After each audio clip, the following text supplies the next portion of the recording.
So, hey, Greg, we get a lot of questions about how to pass the PSM1 assessment, and we do all we can in our classes to actually help people do that. Um, how do you handle that one? Like, what do you tell people on tips to pass this thing? Well, first off, Scrum Guide is your friend and you got to study. But I know that's oversimplified. How do people study, I think, is where they kind of get stuck because you just can read the Scrum Guide and get a little lost. Um, the open assessment that scrum.org offers is definitely a good way to get started, just getting familiar with the types of questions. Do you suggest your students do that in your class, Rob? Oh yeah, yeah. Open assessment is a good place to start. I have them take it a couple of times, but not to a point where they're memorizing it, because then they seem to get an inflated sense of confidence that, oh, I Yeah. can get 100% on the practice assessment. That means I'm going to pass. No, it just means you memorize 30 questions. Yes. So I've seen that happen where they don't actually understand what it is that they're talking about, yet they can memorize a test and Right. pass it. There's two major categories in Scrum that you need to understand. One, empiricism and how that is woven into the framework. So artifacts create transparency. In each event, we inspect and adapt something. And if you don't see how that all works, you're going to get tricked by a lot of questions. But then the other one is around self-management.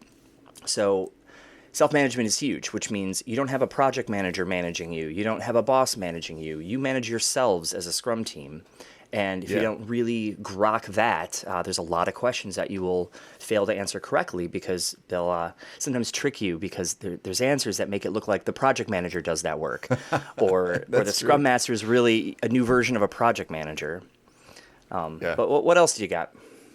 I think the other thing that I'll see students miss is the rules within the Scrum framework, because you can literally go to the web-based version of the Scrum Guide and find those rules. Like, do a Command F on a Mac or a Control F on a Windows machine and search for the words like must. Did you know must shows up 11 times in the Scrum Guide? That's 11 times. I probably a didn't know that. rule. Yeah.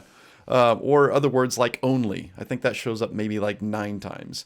Or never. I mean, you start looking for those things that put absolute parameters around items within the Scrum framework or elements within the Scrum framework, and those are your defined rules. Everything else is a suggestion or just potentially like a open environment in which you can decide as a team how to do your work. But the rules, there's actually not as many as you might think. And so I point people to look at the Scrum Guide and check out those absolutes. One that I think is common is like the number of people on a Scrum team. People think the rule is 10, no more, but it's a suggestion. And that's just an example. So if they can get some of those absolutes sorted out, that'll Hmm. save them a lot of pain on probably 10% of those questions on their test. Yep. So definitely knowing the difference between the rules and the guidance in the Scrum Guide, because Yeah. there still is quite a bit of guidance. But you Yeah. bring up a good point. Read the Scrum Guide.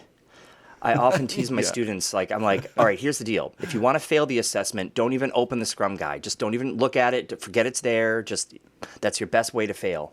And it usually gets a little bit of a Yeah. chuckle, but like, I'm serious. There's so many answers to test questions in the Scrum Guide that if you haven't read through it at least once, you'll miss some really obvious stuff. I think the other one you already covered just with the open assessment issue. But if you're reading the Scrum Guide with knowledge only and don't understand why that works, that's problematic, which loops right back to empiricism once again. I think you had a tip in one of the classes I was watching, and I loved it. You used the acronym TIA, TIA, and then Tia, you then you your yeah aunt in yeah Spanish. your aunt in Spanish. And so then I've used that. I completely ripped it off. And I said, if Aunt Tia isn't at every Scrum event, I promise you, Scrum is broken. So invite her. Make sure she's there. And everyone's like, oh, that's funny. I get it. So if Aunt Tia isn't at every event in Scrum, something's broken. And if a Scrum Master can't sniff that out, well, I don't know who's going to. So I like that one. Yeah, that's a good one. And if you go to our classes, there's some added benefits, right? We've got extra Absolutely. study material we give students. We have our own practice quiz that helps them understand the Scrum Guide better. Oh, I forgot the biggest tip, right? Students better not use Google to find their answers during the test because they will likely find the wrong answers. That has probably been the Ooh. number one tip from past students is they're like, well, I thought I had plenty of time and I Googled all my answers. and they're getting answers from 2017 Scrum Guide or earlier, or just people who said, this worked for my company and it's completely off. So stay away from Googling your answers. That's practical, but it's probably my number one tip from students that either failed the first time and then finally passed. But yeah, I forgot to mention that one. That's kind of a big deal. All right. Good luck on the assessments, whoever's watching this. Yeah, good luck. You got this.